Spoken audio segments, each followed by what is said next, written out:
Oke, what's up guys? Selamat datang lagi di channel YouTube Andre Kursini. Apa kabar kalian semua teman-teman? Saya harus semoga kalian sehat walafiat ya sampai hari ini. Oke teman-teman, jadi di video kali ini kita kembali lagi membuat konten reaction teman-teman. Jadi ada lagi bocil yang satu ini teman-teman, yang lagi-lagi menghujat, menghina Bedran Peto teman-teman. Bahkan ini lebih keji lagi, dia mengedit mukanya Bedran Peto seperti binatang teman-teman. Buset, kalian tidak boleh tiru hal-hal yang seperti ini teman-teman. Oke, jadi kemarin saya melihat salah satu video di YouTube bahwa Ruben Onsu bahkan Sarwenda pun sampai emosi teman-teman ketika melihat bocil yang satu ini yang menghina Bedran teman-teman. Tapi saat ini lagi diproses ke ranah yang hukum teman-teman. Jadi Ruben Onsu itu mau melaporkan bocil ini ke pihak yang berwajib teman-teman, karena menghina Bedran Peto ya teman-teman sebagai anak pungut dan mengedit mukanya Bedran Peto itu sudah tidak bagus lagi teman-teman. Oke, nggak usah panjang lebar ya, kita langsung saja dengar pernyataan dari si bocil ini ya di video ini. Oke, kita langsung saja dengar pernyataannya. 3, 2, 1. BXB-nya jamet, Bedrannya plus jamet lagi. Ups, gue salah ngomong gak sih? BXB-nya Janet. Janet ya? Apa sih? Oke. Gue akan jelaskan kenapa gue gak terima. Dia akan jelaskan. Yang pertama ya. Oke. BTS tuh trainee sampai BTS. bertahun-tahun, bahkan bukan BTS, idol Korea lainnya juga. Mereka trainee bertahun-tahun, mereka dilatih supaya jadi idol yang berkualitas. Terus mereka baru debut. Sedangkan apa Bedran? Bedran tuh cuma angkut yang diangkat, dia ngamen-ngamen dekil banget jadi anak. Itu perjuangan apa sih? Hah? Duh. Oke teman-teman, jadi di sini dia menyatakan bahwa BTS itu mungkin tidak pingin sekali BTS itu atau artis Korea itu membandingkan dengan si Bedran Peto teman-teman. Dia tidak suka ya. Oke. Kita lanjutin. Diangkat jadi anak. Bedran tuh cuma angkut yang diangkat, dulu ngamen-ngamen dekil banget jadi anak. Itu perjuangan macam apa sih? Hah? Cuma diangkat jadi anak. Perjuangan macam apa katanya? Jamet. Bedran anak plus jamet lagi. Ups, gue salah ngomong Jamet. gak sih? Jamet itu apa ya teman-teman? Bedran anak Bagi yang tahu silakan tulis di kolom komentar ya. gue salah ngomong gak sih?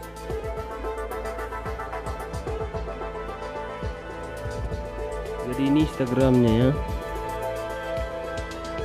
Oke, itu kan. Jadi dia mengedit mukanya Bedran tuh seperti setelah diciduk. Oke, jadi ceritanya dia sudah keciduk ya. Setelah keciduk,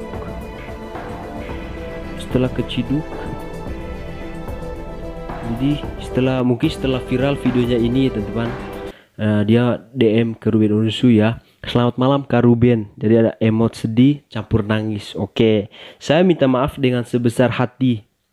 Dia minta maaf sebesar hati saya karena telah menjelekan nama baik Bedran. Oke, saya minta maaf dengan sebesar hati karena telah menjelekan nama baik Bedran. Saya yang membuat akun dengan nama @bedranpeto_babi. Uset, dengan tidak sengaja membuat keluarga Kak Ruben menjadi jelek. Oke, jadi video tadi mungkin teman-teman sudah viral. Jadi dia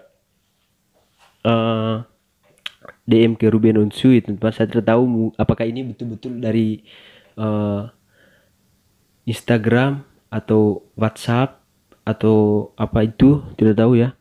Jadi dia mengirimkan pesan seperti ini teman-teman. Oke, kita next ya. Keciduk baru tahu rasa loh. Cukupkah hanya minta maaf? Oke. Kejadian seperti ini kerap kali terjadi. Betul banget. Jadi kejadian-kejadian seperti ini, bocil-bocil, orang-orang yang menghina Bedran itu bukan cuma satu kali ini teman-teman. Banyak banget ya. Kejadian seperti ini karena kerap kali terjadi, menerima maaf tanpa jalur hukum. Jadi mereka-mereka yang menghujat Bedran, mereka-mereka yang menghina baik Bedran ataupun siapapun itu teman-teman. Jadi ujung-ujungnya hanya dengan minta maaf teman-teman. Saya rasa kalau mereka telah melakukan kesalahan terus ujung-ujungnya hanya dengan minta maaf, mereka ini tidak akan berakhir-akhir teman-teman, tidak akan habis-habisnya menjadi hal yang tidak membuat orang berhenti melakukan hal ini. Betul banget. Oke, next ya.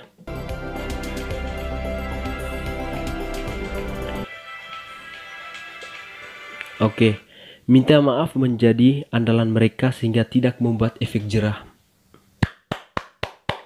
Betul banget, siapa yang edit ini the best lah. Jadi minta maaf itu menjadi andalan mereka. Jadi mereka itu melakukan kesalahan dengan minta maaf itu sebagai andalan mereka. Dengan minta maaf saja sehingga masalah mereka ya begitu sudah selesai gitu ya, sehingga untuk membuat efek jerah.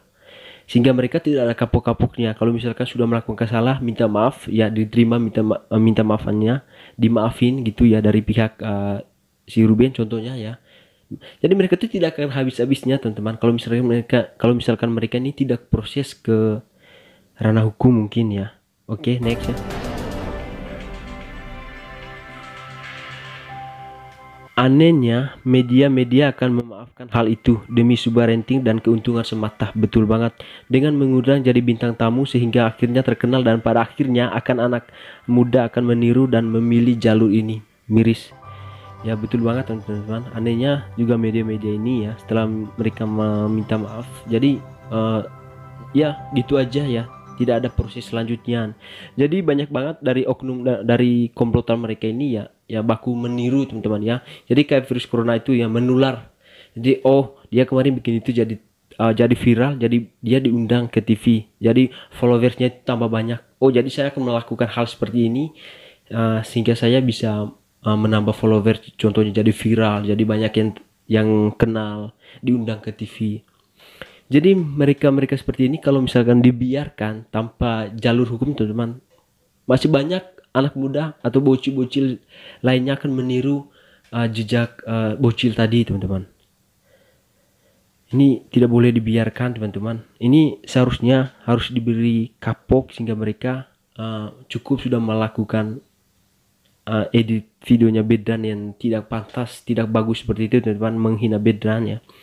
Jadi mudah-mudahan saya lihat kemarin ini ya bahwa Ruben Onsu itu bahkan tanggap serius ya mengenai masalah ini teman-teman, melaporkan hal ini ke pihak yang berwajib teman-teman. Saya setuju banget kalau misalkan bocil ini dilaporkan sehingga tidak ada lagi bocil-bocil lain yang meniru hal-hal seperti ini. Soalnya tidak bagus banget teman-teman. Aduh buset deh. Mungkin selama ini Ruben Onsu terlalu diam teman-teman ya, sehingga cuman sekedar untuk memperingati mereka sehingga ya terus hilang begitu saja ya. Mudah-mudahan kali ini keluarga Ruben Onsu pun dengan serius ya teman-teman menanggap masalah ini ya, sehingga kapok lah ya, setidaknya memberikan pelajaran buat bocil-bocil seperti ini sehingga tidak akan melakukan hal-hal yang sama seperti ini ya buat yang lain. Memberikan contoh, memberikan pelajaran buat yang lain supaya jangan terus menghina orang teman-teman ya. Aduh, paling ujung-ujungnya minta maaf. Dengan minta maaf saja kalian pikir orang itu tidak sakit hati apa dengan perbuatan kalian? Aduh, gue sambil keringat sumpah. Nggak ada kapok-kapoknya teman-teman. Jadi saya kemarin juga sempat mereaction bocil-bocil yang menghina Bedran teman-teman dan Fatih Halilintar. Mungkin linknya ada di atas ini atau di deskripsi saya taruh teman-teman. Jadi saya pikir ya sudah ya kan, maksudnya sudah cukup, tidak ada lagi bocil yang menghina Bedran Petu. Tapi masih ada lagi belum ada kapok-kapoknya ya, malah yang lain malah bikin lagi hal-hal yang seperti ini teman-teman. Oke teman-teman, buat kalian semua jangan melakukan hal yang tidak baik seperti ini, hal yang konyol ya teman-teman. Lakukan hal yang membuat orang tuh kagum sama kamu ya. Jangan melakukan hal yang merugikan orang lain. Boleh-boleh saja viral tapi melakukan hal yang mengharukan gitu, hal-hal yang positif saja ya. Jangan melakukan hal yang negatif demi viral. Oke teman-teman, sekian video reaction kita kali ini. Mohon maaf kalau ada lebih kurangnya ya. Jadi kalau misalkan kalian suka, jangan lupa untuk klik like, comment, share, dan subscribe channel YouTube Andrei Kursini ya teman-teman. Sampai ketemu ya teman-teman di video kita berikutnya.